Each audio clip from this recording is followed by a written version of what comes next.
Hi, I'm Micah Halpern. Thank you for joining me today as I do some thinking out loud. Our first segment is called Background Briefing. The first thing I've been thinking about is news, international news, and news coverage. Once Russia invaded Ukraine, international news once again became headline news. For news junkies and for those who follow international affairs, it was a welcome switch. Until the invasion, international news had been benched or relegated to the back pages for 2 long decades. In fact, there are media companies that closed their foreign bureaus, and for many of those companies which remained open, staffing was scaled back tremendously and budgets were slashed. One of the lessons of Russia's aggressive invasion, we are now reminded that this is important, is that the foreign news desks and foreign coverage and expertise especially is essential to our understanding of the entire world, the world that we all live in. Without foreign coverage, Vladimir Putin would have waltzed into Ukraine and, much like Crimea, within a few days Russia would have had total control of yet another country. Only a few would have even known what was happening until it was over. That should be a lesson for all of us. Pay more attention to foreign affairs. Know this: evil leaders of the world count on the fact that the West, particularly the United States, does not pay attention to foreign affairs, foreign events at all, does not in many ways even care about foreign events. Take, for example, an incident that is unfolding before our very eyes at this very moment. On June 8th, a Venezuelan cargo plane landed in Cordoba International Airport in Argentina. 19 crew members were aboard, 14 from Venezuela and 5 from Iran. The decal on the plane, a Boeing 747, reads, M. Trasor Cargo. This plane was used and owned by Manaher, an Iranian airline. Venezuela bought it a year ago. It is extremely unusual for a cargo plane to have any crew outside the pilot and co-pilot.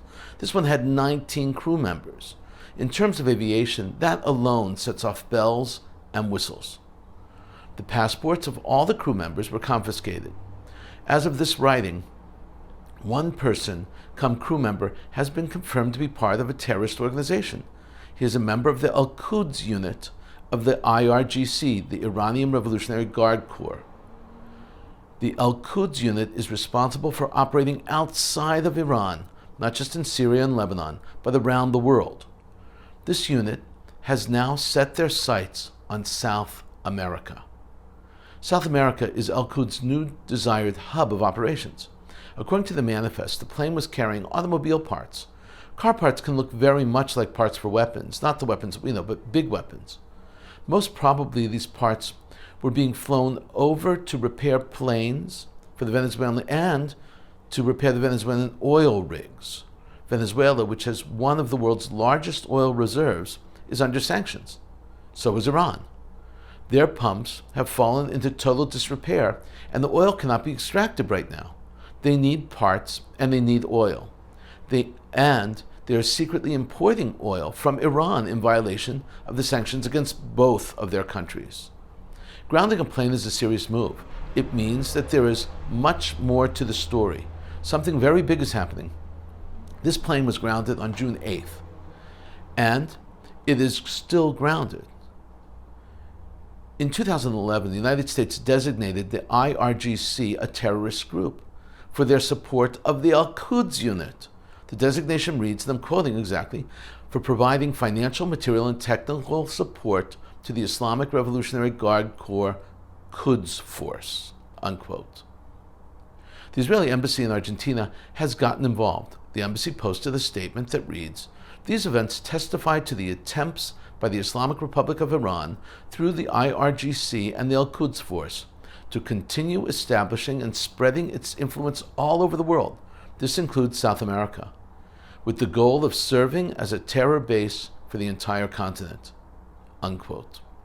Israel's assessment was corroborated by Venezuelan political scientist Walter Molina Gallardi, who tweeted, quote, "The Israeli embassy in Argentina confirms that one of the individuals aboard the detained Convizia plane is a member of the Quds Force, a division of the IRGC, which are considered terrorists by the United States," unquote. The United States is also watching very closely. The U.S. ambassador to Argentina released his own statement saying, and this is a quote again, "We are following with great interest the judicial and law enforcement investigations into the crew and the plane and thank the investigative efforts of Argentine authorities to clear up the situation," unquote. Even Iranian news is reporting on the grounding of the Venezuelan plane. They know, as we know, that whatever is really going on, Iran is at the center. Argentina is not immune to terrorist attack. Argentinians still remember two horrific acts of terror that shook the heart of Buenos Aires. The first attack took place March 17, 1992, outside the Israeli embassy. 29 people were murdered in that blast, and 242 were injured. 2 years later, on July 18, 1994, the Amia Jewish Community Center was attacked. It was a suicide bombing with a van packed with explosives.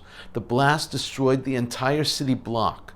85 people were murdered and 300 were injured. In both cases, courts found that Iran was behind the terror.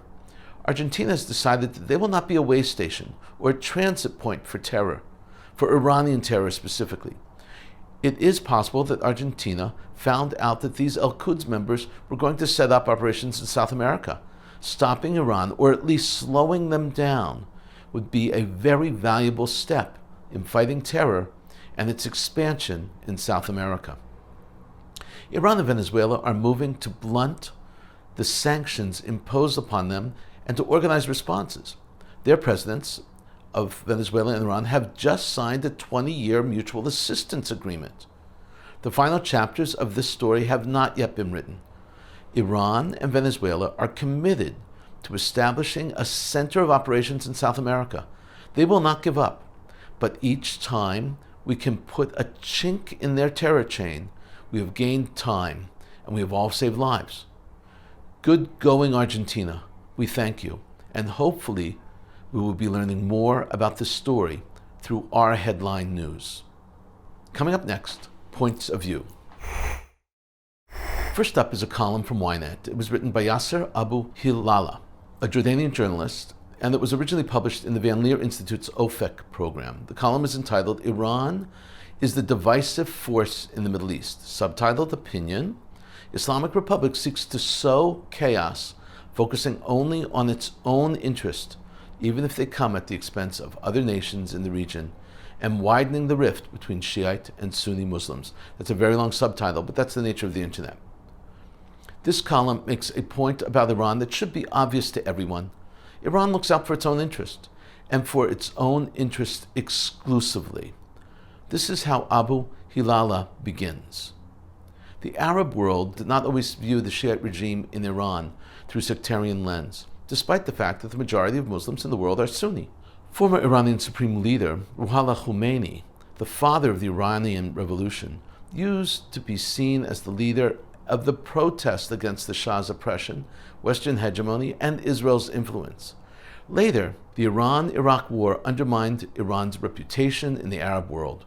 But during Tehran's campaign in assisting Lebanon in its war against Israel in 2006, it has managed to repair the damaged image. But since then, Iran has widened its rift with the Sunni world by backing Shiite political parties in Iraq and Lebanon, instead of viewing the Middle East as the home of the united Arab nation. Iran's condescension has not remained unanswered, and the loss of political power by some Shiite parties in recent elections can be seen as a direct result of the anger leveled at Tehran, which has been brewing in Arab countries for quite some time. In fact, you'd be hard-pressed to find a Sunni Muslim in Lebanon who was not angered by Hezbollah, which up until a few weeks ago had a majority in the Lebanese parliament, and the recent election results are proof of that. We've touched on this exact subject, and now Abu Halila proceeds to explain why there is such animosity towards Iran and the Shiites itself.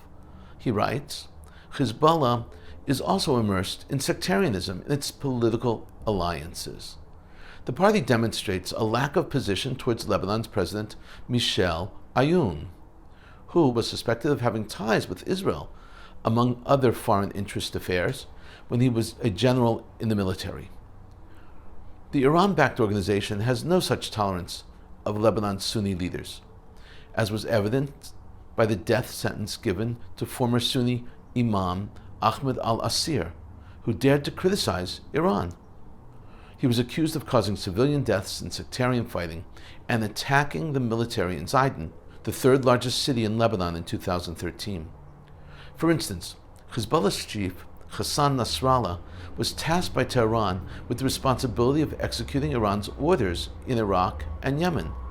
He appointed Sheikh Mohammed Kawatharani as Lebanon's representative in Iraq, who then was in the position to decide the fate of local politicians. As a result, like in any other authoritarian government, it became utterly corrupt, and Kawatharani's brother, Adnan, took advantage of the situation to advance his business dealings. Alongside this, Iran has also set up drug and arms smuggling networks, which rely on Lebanese cannabis and Syrian stimulant drugs, and it is hard not to see this as further humiliation of Sunnis. Sunni men and women and children are still displaced in their own lands, with the best among their youth incarcerated while Hezbollah occupies their cities.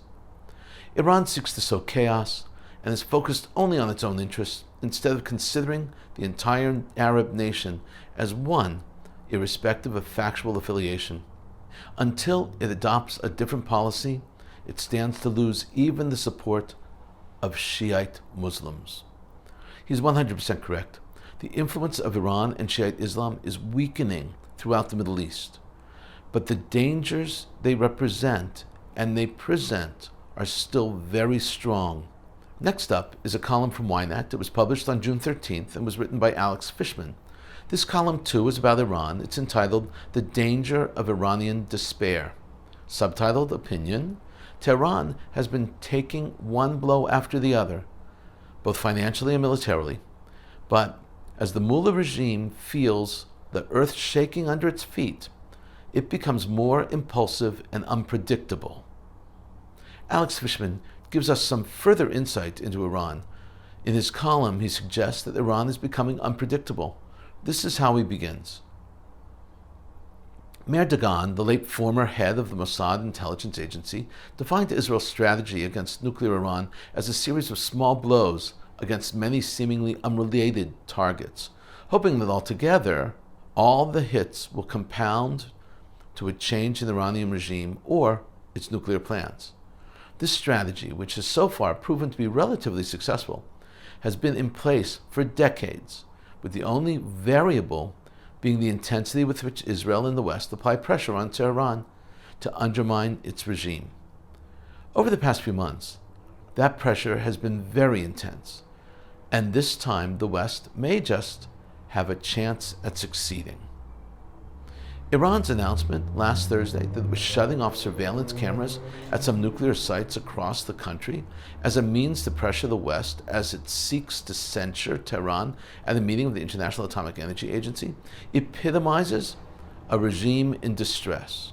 Ibrahim Raisi, Iran's president since August 2021, is facing domestic challenges in the form of the Islamic Republic's financial woes and harsh criticism from conservative leaders, including some of his closest confidants. The regime is facing threats on all fronts, domestic and international. Hence, Iran has become much more unexpected in its conduct, and thus way more dangerous. Fishman lists now numerous items that illustrate how Iran is suffering, and he goes on to extreme detail.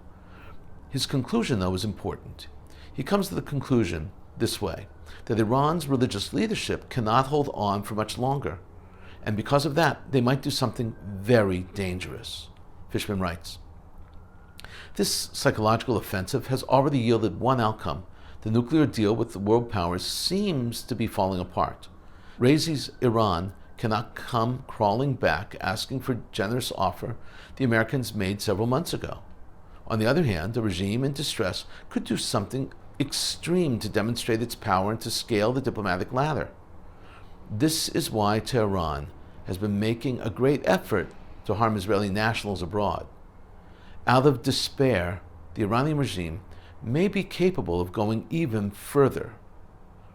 This is a very realistic and very worrisome assessment of Iran by Fishman. We have to watch Iran very, very closely. Coming up, commentary through cartoons, where pictures tell the story. I want to show you 7 memes today. This first meme is very simple and simply hilarious. It reads, "Are you sweating whilst putting petrol in your car, feeling sick when paying for it? You have caught car owner virus." Car owner virus. Say it quickly 3 times. Car owner virus, coronavirus. I think that's funny. Car owner virus. This next meme is in the same vein, and it's poking fun at gas prices. I do this a lot because there's so many out there. This one reads, "The CDC is now recommending that you wear a face mask over your eyes while pumping gas to prevent heart attacks." I like that one a lot. Both the gas prices and the masks. It says it all. Now we have a meme that makes fun of North Korean dictator Kim Jong-un. Now, we can get away with this, but it's something very dangerous to do if you live in North Korea. The meme reads, "It's always tough being the fat kid in school. It must be extra tough being the only fat kid in your entire country." This picture of Kim has him looking pretty trim and slim. There are more current pictures showing him looking much heavier. This next meme is a way of making fun of that group of people who are easily offended by most humor. An empty frame is shown. At the top of the empty frame are the words, "Finally, I found a meme that won't offend anyone."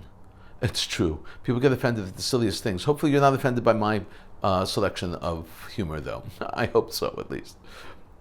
Star Wars and Star Trek are great franchises. They have very many devotees and fans around the world, but they are a bit dated. Today's success is all about special effects. This 2-frame meme shows you the special effects of the 1960s as they go into warp speed. On the same theme, Batman is a classic, but when special effects were needed, they were simply written on the screen. Bam, crack, wow. Here, Batman is on the phone, a landline of course, saying, "I will hit you so hard that words describing their impact will appear out of thin air." That's funny, but that was Batman. Finally, a dig at soccer. Last week we spoke about the World Cup and Americans and have so little interest in the games. The rest of the world loves. This meme takes it a step further and pokes fun at how players run around for 90 minutes and barely score a single goal. We see a soccer ball with a thick red line running through it horizontally as if no soccer. The meme reads, "Soccer? If I want to watch somebody struggle to score for 90 minutes, I take my friends out to a bar. That's funny."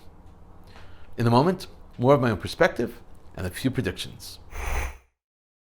Here's a bit more on Iran. It's a subject we can't ignore. Iran turned off 27 surveillance cameras that were installed to monitor their nuclear activity. The cameras had been installed by the IAEA, the International Atomic Energy Agency, the United Nations nuclear watchdog group that was monitoring one of Iran's atomic sites. Actually, they're monitoring several of them, but these were particularly important. It was Iranian TV that reported the incident, but it did not report the nuclear plant's location, which place it was. According to the state TV report, quote, "The Islamic Republic of Iran has so far had extensive cooperation with the International Atomic Energy Agency.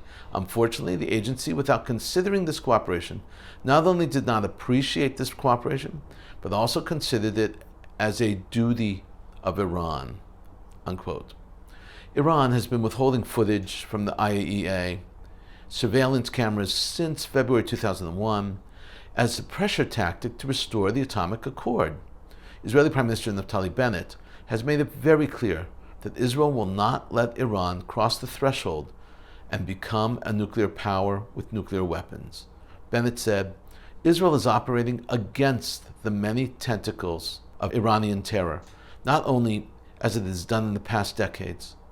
The days of Iran having immunity when it strikes against Israel and spreads its terrorism via proxies are gone. We are operating everywhere and all the time and will continue to do so. In recent years, Iran has crossed red lines, especially last April, months before this government came to power, when it began enriching uranium to 60% with no international response.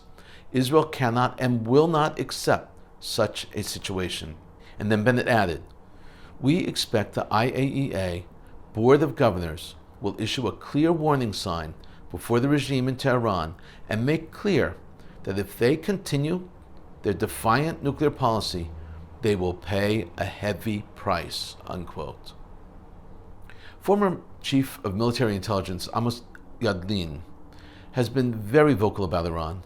He made it very clear that Iran would exact revenge for the attacks on its soil, attacks attributed to Israel. In an interview on Ynet, Yadlin slammed Prime Minister Naftali Bennett for announcing a new Israeli strategy on Iran and said obscurity is a better policy. He and many others assert that Iran is already planning actions against the Israelis. He further said that Iran is attempting to carry out attacks against Israel and Israelis. I agree 100%. Israelis and Jews must be very careful now until this threat diminishes. And now we move on, first to the Ukraine. Ukraine is again asking Israel for one of their most secret weapons. This time they're asking for the Iron Dome. Ukraine's ambassador to Israel, Yevgen Kornirchuk, confirmed that his government made the request for an Iron Dome missile defense system. Speaking at a press conference, the Ukrainian ambassador said, we must defend our citizens just as Israel defends its own against Hamas. Kornirchuk complained that only 10% of the protected gear Israel committed to supply Ukraine had been delivered, and that Jerusalem has refused to allow wounded Ukrainian soldiers in need of prosthesis to enter Israel for treatment. He said, Israel remains inside its comfort zone. Jerusalem must decide if it will stand with the just and democratic countries of the world. There is no way Israel will deliver the Iron Dome, which triangulates and plots an incoming missile and then shoots a supersonic rocket to intercept it. They're not going to deliver that to Ukraine. When Israel brought plans for the Iron Dome to the United States Defense Department, hoping to partner in its development, the Defense Department said that it is impossible to create such a missile system. It can't happen. How they were wrong. They were certainly wrong. Israel did it on its own. These weapons could easily fall into the hands of Israel's enemies. And Israel will not let that happen. Not for Ukraine and not for anyone. Israeli ambassador to Russia, Alexander Ben-Zvi, was summoned by Russia's foreign ministry. Ambassador Ben-Zvi was asked to clarify how and why there was an airstrike on Damascus International Airport. Everyone had concluded Israel was behind the strike. In a statement, the Russian Foreign Ministry explained that Russian Deputy Foreign Minister Mikhail Bogdanov had expressed to Ben-Zvi Moscow's deep concern regarding the attack, which the Russians said had damaged the airport's runway, navigation systems, and buildings, and caused damage to international air traffic. The ministry also stated that the attack had disrupted the inflow of humanitarian aid from the United Nations to millions of Syrians in a country ravaged for over a decade by a civil war. Bogdanov told Ben-Zvi that the explanations Jerusalem provided so far did not satisfy the Kremlin, and that Moscow would not allow Syria to become the, quote, battlefield, unquote, of other countries as Syria helps in fighting terrorism across the region. Everyone here has their own perspective, and Russia has certainly a different perspective than Israel on this issue. Energy is a very big issue, especially in light of Russia's invasion of Ukraine. Europe is highly reliant on Russian oil and Russian natural gas. That should be perfectly clear to everyone. Europe is in trouble, but hope is on the horizon. Israel is coming to rescue. How so? Israel is now an exporter of natural gas, and according to the Israeli Energy Minister, Israel and the European Union, the EU, will sign a natural gas export deal. According to the EU, Israel could be the new source of gas as EU nations look to reduce their reliance on Russian energy. Originally, Israel was content being a regional supplier. They have already signed natural gas deals with Egypt and Jordan. Now they're expanding to Europe. Israel will need to transform their natural gas to LNG, which is liquefied natural gas, and then ship it on special ships across the Mediterranean. We've been thinking out loud about a lot today. Now that you know what I've been thinking, let me know what you're thinking. Email me at micah@jbstv.org. Tweet me at Micah Halpern. Tell me what you think. Before we end, let me leave you with one piquante piece of information. Did you know the word for news in Hebrew is chadashot? New is chadash. Chadashot is the plural of chadash. So more than one new is news. Also in English, right? That makes perfectly good sense. The translation is perfect. Similarly in Yiddish, the translation of the word new in Yiddish is ne. The news is neas. Neas. News. The concept, however, in all languages is a bit weird. The idea behind news is that the information is supposed to be new. Ecclesiastes said, Ein chadash tachat hashemesh. There is nothing new under the sun. According to traditional rabbinic understanding, the phrase new under the sun has many potential meanings. The most straightforward is somewhat depressing. After all, when he spoke these words, Ecclesiastes was depressed. And at this point, he was certainly an existentialist. In Hebrew, the book is called Kohelet. Kohelet, Ecclesiastes is an exact Greek translation of the meaning of the word Kohelet, which means person of the community. In this case, Solomon. Solomon was Kohelet, he was Ecclesiastes. So one idea is that the world as we know it is just that, nothing more and nothing less. Another very different idea is that the book of Ecclesiastes is more optimistic and life-affirming. The book is filled with contradictions. It also contradicts other biblical books. Like in Ecclesiastes 4:2, we have the phrase, like this one, the dead are better off than the living. That is a very strange statement, and a very strange statement for a Jewish text. The Talmudic tractate of Shabbat, on page 30b, which is the back side of page 30, has a very serious discussion amongst the rabbis as to whether or not to censor the book of Ecclesiastes because of all the contradictions it contains. Back to the news, to the Chadashot, to the Neas. Like Ecclesiastes, it can also be a contradiction. The news is often life-affirming and uplifting, but it is just as often very depressing and disheartening.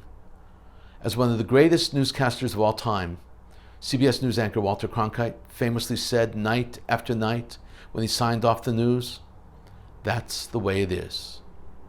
Thank you for thinking out loud with me, Micah Halpern. Let's think out loud again next week on JBS.